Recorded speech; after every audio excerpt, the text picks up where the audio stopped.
The rivalry between President Donald Trump and Elon Musk has erupted into a high stakes public battle with serious personal and political implications. What began as a professional disagreement over legislation on the big, beautiful bill and government contracts has escalated into just explosive accusations, including Musk's shocking claim that Trump's name appears in classified files linked to Jeffrey Epstein. The feud really it not only risks damaging their personal reputations, but it carries consequences for their political influence, business interest, and public standing as these two powerful figures exchange barbs.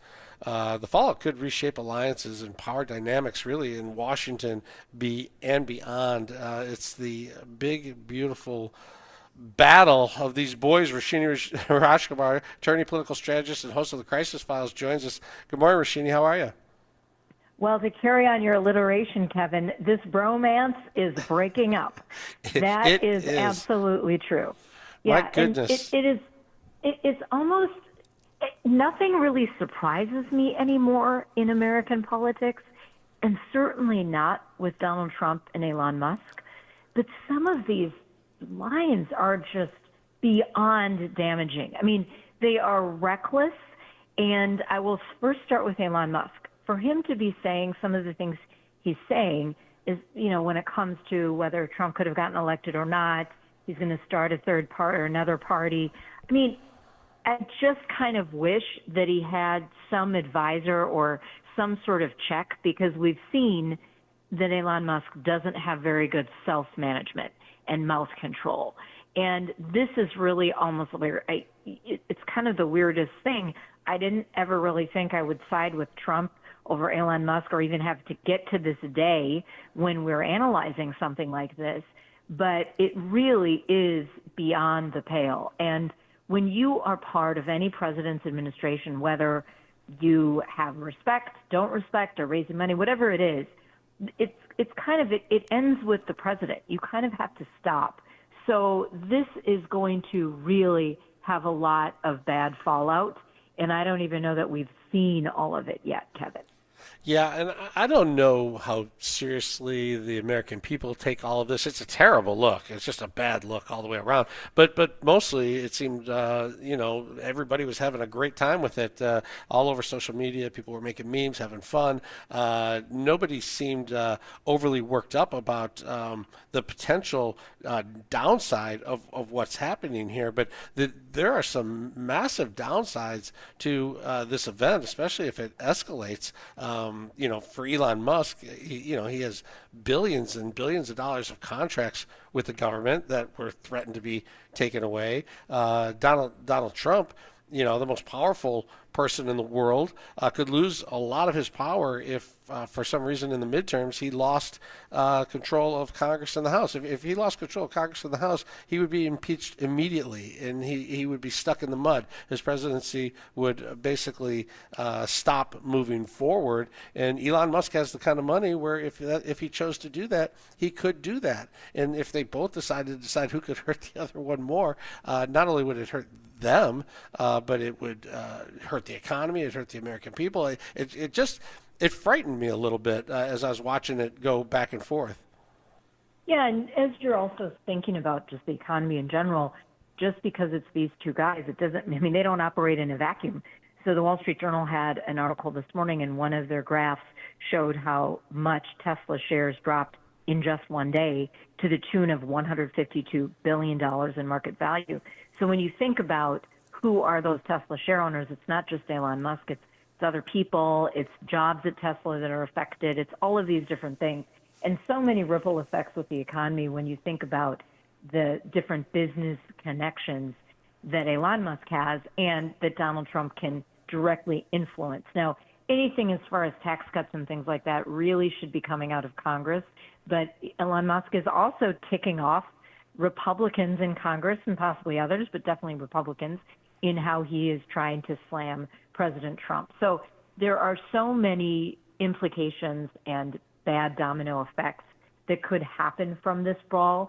My recommendation is that both sides just cool it, take the weekend off, stop talking, stop addressing each other, and stop posting on X and other platforms about each other. And you're right. I mean, it is kind of a field day for talk show hosts and media that are covering it because they are both such volatile characters. I think some of the things are hard to take seriously that they're saying, but the actual aftermath is very serious, as you've described, and as a lot of the monetary financial articles are pointing out. Your advice almost sounds like what a marriage counselor might say. Take the weekend Yes, off. exactly. Get off Twitter. Stop saying things publicly. Go to your respective corners and let's take a little bit of a breather. The big beautiful breakup could mess up the big beautiful bill, which took a lot of work to get to where it is, and it's already on shaky ground in the Senate.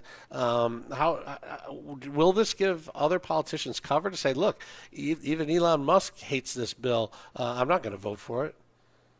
Yeah, I mean, it could. I don't know if it gives them cover, but it just also opens up. This isn't some kind of la la land bill. There are serious issues with it.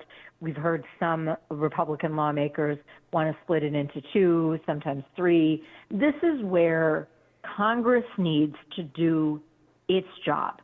The House, the Senate, they are given the power of the purse and the power over things that are contained in the big, beautiful bill. And if we just go back to Government 101 and how our government is structured, this is where the Congress needs to step in, step up, get the language right, read the language, and urge the president to then sign a smart bill, whether it's one bill, two bills, or three bills, because there are enough things that are pointing in the wrong direction with this, not to forget the amount of debt that would go up and the deficit for the U.S. and future generations. So there are enough actual facts and numbers that back up anyone who wants to break up the big, beautiful bill. And, it's frankly something no one should be quoting Elon Musk about his thoughts on it. The Congress has their own power and their own credentials to just point out the positives and the flaws in the bill as it's currently standing. When it comes to transparency, the Trump administration says they are transparent. That was part of Elon Musk and Doge to show the American people what's really going on. Is the administration going to have to do more with these Epstein files to show that they are transparent, or have they pretty much released what they're going to release?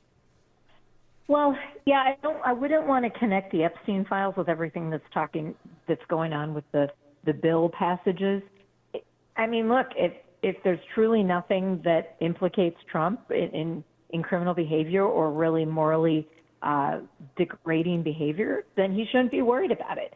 But I think he should just not talk about it. This is a big reason why I would say Trump and his side should take the weekend off from commenting and kind of just see where that story goes. I mean, ultimately, the journalists need to dig into it and dig into it in whatever way they're going to. But it's a really strange connection. I mean, just the very fact that was tweeted or posted out on X, it just kind of seems like it's, how do you take the worst kind of pot shots at each other? Roshini Rajkumar, attorney, political strategist, and host of the Crisis Files. Thanks so much for being on. It's All Talk. I'm Kevin Dietz.